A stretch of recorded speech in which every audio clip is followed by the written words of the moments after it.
আগামী 26 এপ্রিল দার্জিলিং লোকসভা কেন্দ্রের নির্বাচন। আজ প্রচারের অন্তিম দিন।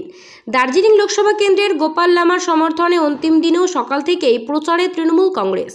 বুধবার আপার বাগডোগরা অঞ্চলে হাটখোলা ও বিভিন্ন এলাকায় নির্বাচনী প্রচার সারলেন আপার বাগডোগরা গ্রামের পঞ্চায়েতের প্রধান সঞ্জীব সিনহা সহ দলীয় কর্মীরা।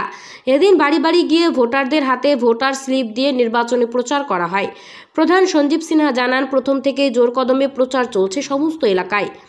আপার বাগডোগরা ডিআই ফান্ডের জমির সমস্যা সমাধানের আশ্বাস দিয়েছেন রাজ্য সরকার। ইতিমধ্যেই বাড়ি বাড়ি সার্ভেও সম্পন্ন হয়েছে, ফলে সাধারণ মানুষের থেকে বেশ ভালো সাড়া মিলছে। Bureau report, Uttarbanga today 24। আমরা সকাল থেকে বেরিয়ে বাড়ি বাড়ি যাচ্ছি এবং পাড়ায় পাড়ায় আমরা মিছিল করার আজকে আরও প্রোগ্রাম আছে, আমাদের আরও কর্মসূচি আছে।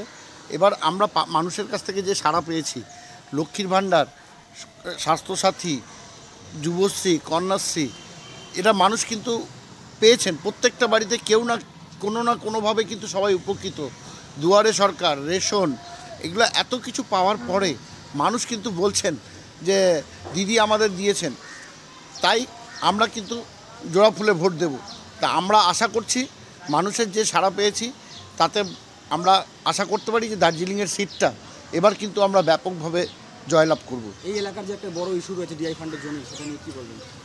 দেখুন, 70 বছরের একটা সমস্যা যে বাগডোগরা হাট, ডিআই ফান্ড এবং ডিআই ফান্ড সংলগ্ন এলাকা যেখানে বসতি আছে, সেই বসতি এলাকা কিন্তু দীর্ঘদিন বিভিন্ন সরকার ছিল, তারা কিন্তু কোনো কাজ করেনি।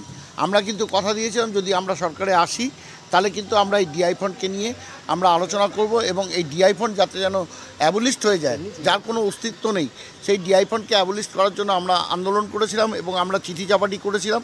করার পরে শেষ পর্যন্ত সরকারিভাবে এটাকে মান্যতা দেওয়া হয়েছে এবং আমাদের বাড়ি বাড়ি সার্ভে হয়ে গেছে।